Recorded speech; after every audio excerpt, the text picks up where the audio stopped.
Oi pessoal, tudo bem com vocês?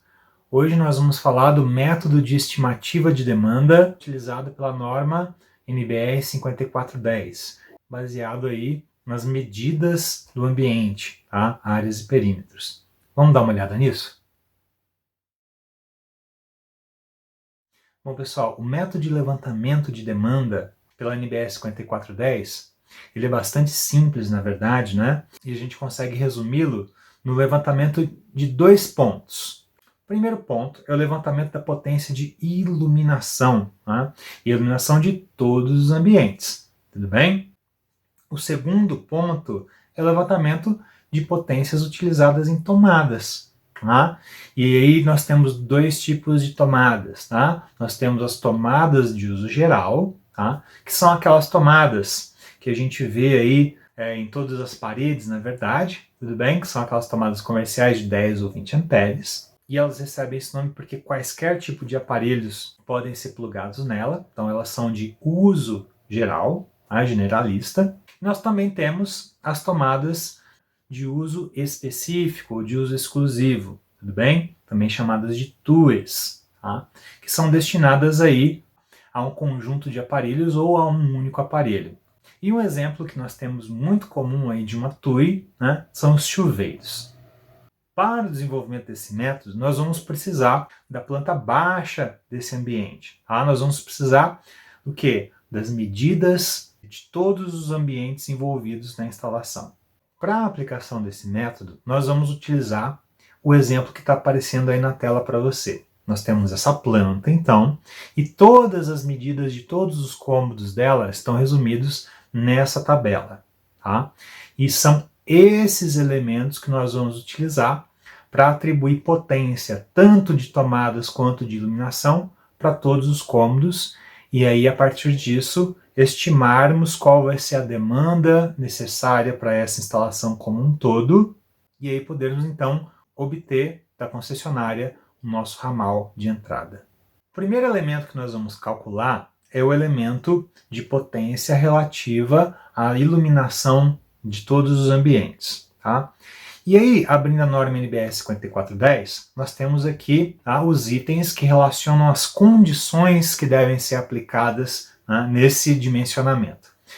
A primeira condição é que todos os ambientes tenham pelo menos um ponto de luz fixo no teto. Então, o primeiro elemento se refere à quantidade de iluminação. O segundo elemento se refere, então, à potência que nós vamos destinar à iluminação de cada um dos ambientes. A potência de iluminação vai estar relacionada ao quê?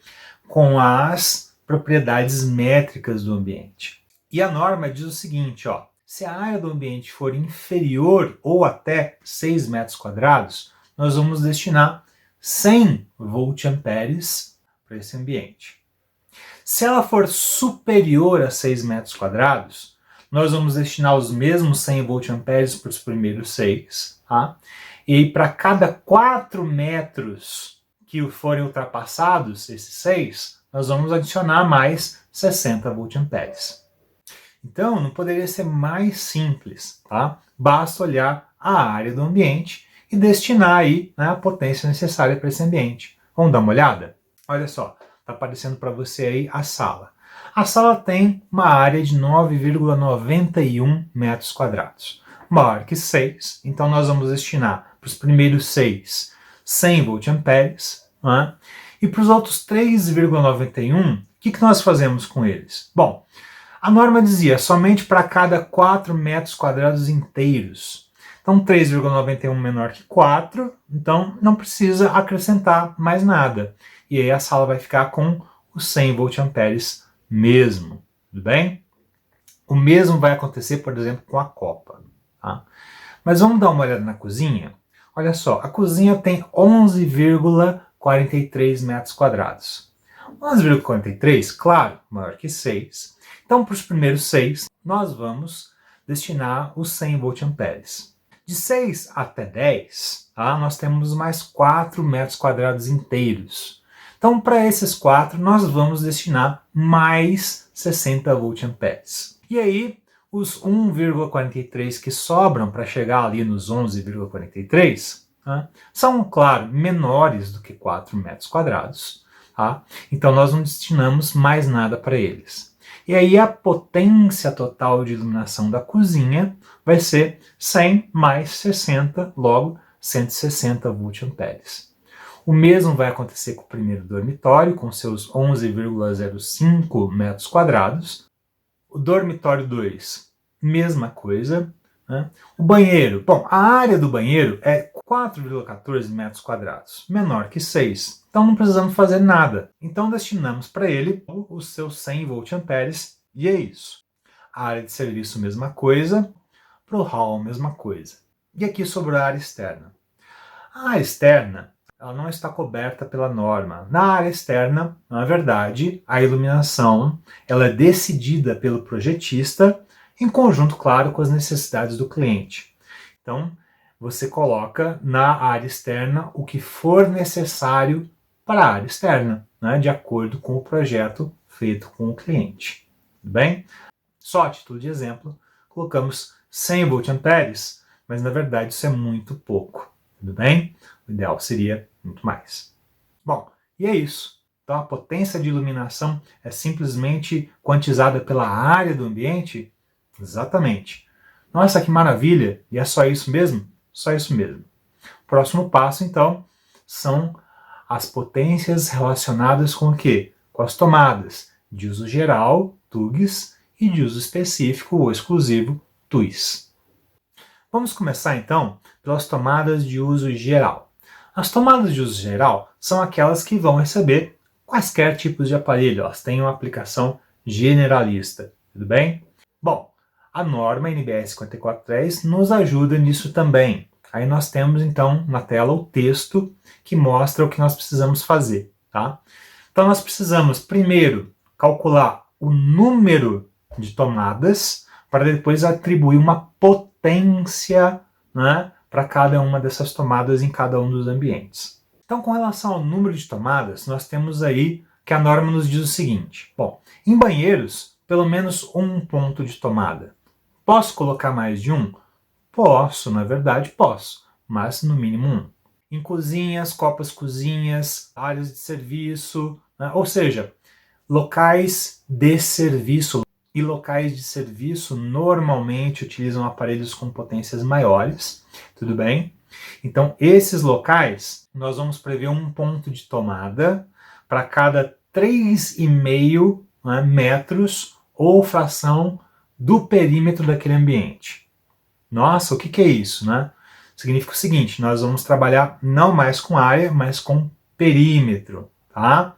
Então, nós vamos pegar o perímetro desse ambiente, ver se ele é um ambiente de serviço, tudo bem? Se ele é uma cozinha, uma copa-cozinha e assim por diante. Tá?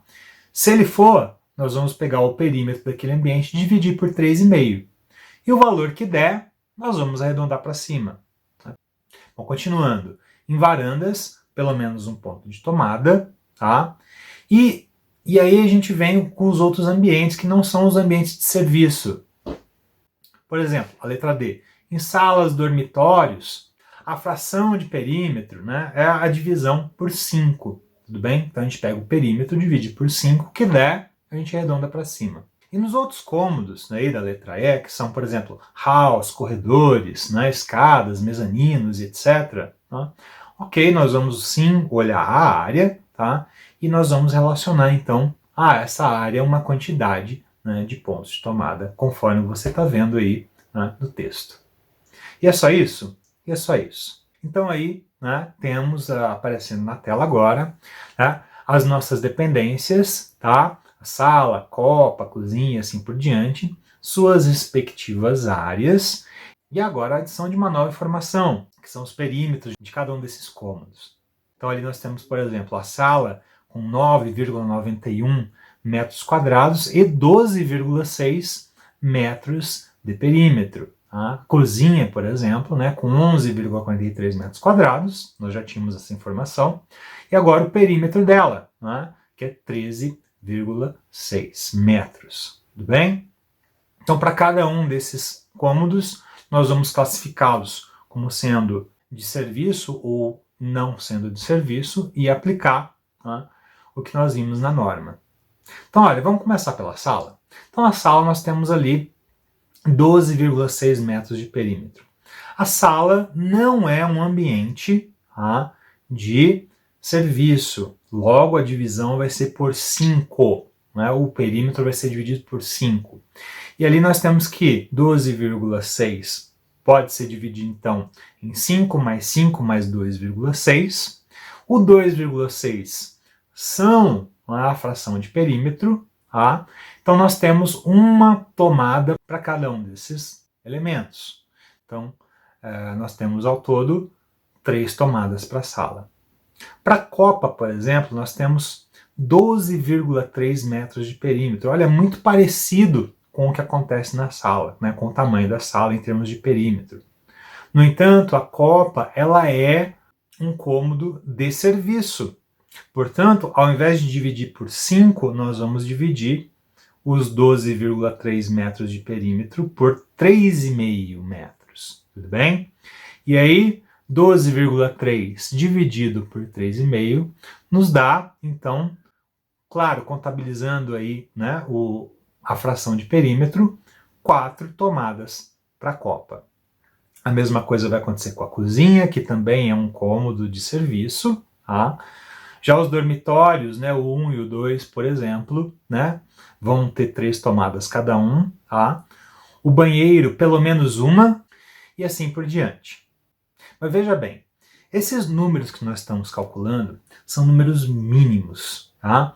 Então, significa o seguinte, que eu posso colocar mais que isso que a gente calculou se a gente quiser. O que nós não podemos fazer é colocar menos.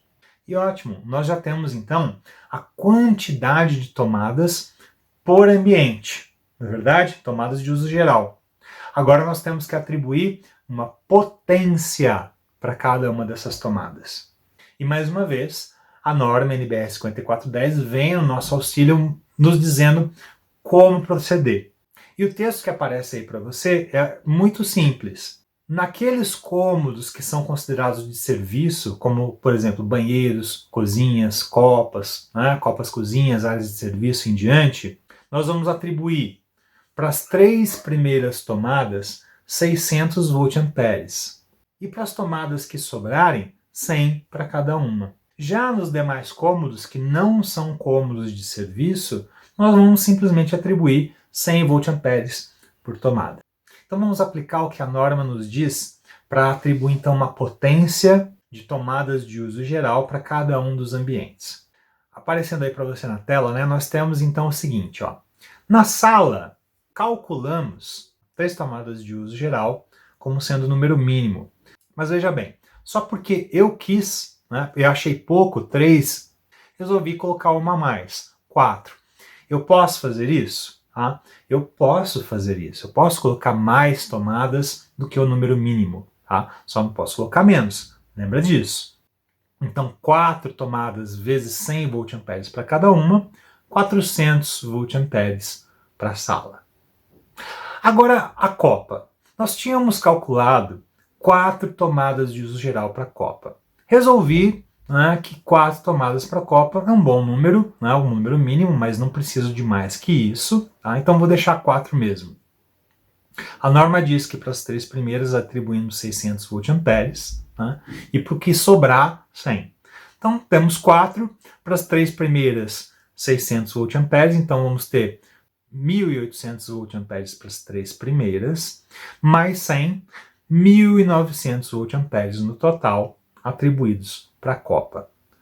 E completamos assim, então, né, a nossa tabela, tendo aí toda a potência de tomadas de uso geral para nossa instalação elétrica.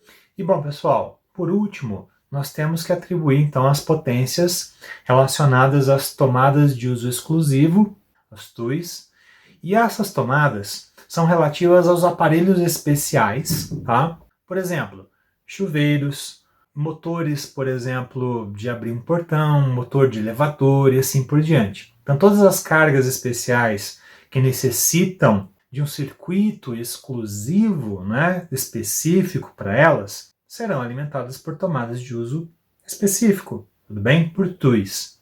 Como uma TUI alimenta um aparelho de maneira exclusiva, então a potência atribuída para aquela tomada será justamente a potência daquele aparelho. Aparecendo aí para você na tela, nesse caso, nós temos que escolher quais aparelhos especiais nós queremos ter na nossa casa. Por exemplo, na sala não colocamos nada, não é? Mas na cozinha estamos querendo colocar uma geladeira de 500 watts e uma torneira elétrica para lavar a louça com água quente de 5.000 watts. Uma torneira elétrica é literalmente um chuveiro instalado aí na sua pia. E como tomada de uso exclusivo, nós podemos colocar quaisquer aparelhos, não somente aqueles aparelhos que são de potências muito elevadas. Na verdade, nós podemos colocar como tomadas de uso exclusivo aqueles aparelhos que são, inclusive, muito caros, como, por exemplo, aí, uma geladeira. Apesar da pouca potência dela, geladeiras tendem a ter um custo alto. E assim, nós temos concluído, então, todos os elementos que nós precisamos para esse método. O resultado final desse método aparece para você aí na tela. Então nós temos listados todas as potências de iluminação, todas as tomadas de uso geral e todas as tomadas de uso específico. Então, no final das contas, a nossa demanda da instalação vai ser a soma de todas essas potências. Temos então 1080 VA de iluminação, 7.500 VA de TUGS e 12.100 watts de potência ativa, de TUIs. Nós temos que saber se nós vamos encaixar essa demanda total em um ramal de entrada monofásico, bifásico ou trifásico. Então, para saber se a nossa potência ela se encaixa nas faixas monofásicas ou bifásicas, nós temos que converter tudo para watt. Para isso, utilizamos fatores de potência. Então, temos aí, com potência de iluminação 1080 VA vezes fator de potência igual a 1, temos 1080 watts. Já a potência das tomadas de uso geral, temos o seguinte, 7.500 VA de potência, vezes 0,8 como fator de potência, resultando aí em 6.000 watts. Somando tudo, temos 1.080 watts de iluminação, mais 6.000 watts de TUGS e 12.100 watts de TUIs. Daí, 19.180 watts. Já no caso da CEMIG, nós extrapolamos bastante a faixa limite das instalações de ramal de entrada bifásicos, que vai no máximo até 15 kW. Tudo bem? A tabela 2 da CEMIG, aparecendo para você aí, pede a demanda em kVA. Nós precisamos obter os valores em kVA. Falta converter as TUIs para VA. Tá? Então aí, o chuveiro e a torneira são puramente ômicos, tá? Fator de potência igual a 1, e a geladeira e a máquina de lavar possuem motores elétricos, portanto são cargas indutivas, logo o fator de potência é abaixo de 1. Tá? Vamos utilizar então o fator de potência dado pelas concessionárias, 0,92. Temos então aí uma potência aparente total de 20,81 kVA, no final das contas, que se encaixa aí na faixa C2, tá? E a faixa C2 nos dá, então, 4 fios, 3 fases e tudo que é necessário pela CEMIG para construir o nosso padrão de entrada. Então, eu espero que você tenha aprendido esse método, espero, enfim, que tenha sido útil para você. Tá? No demais, a gente se encontra na próxima e até mais.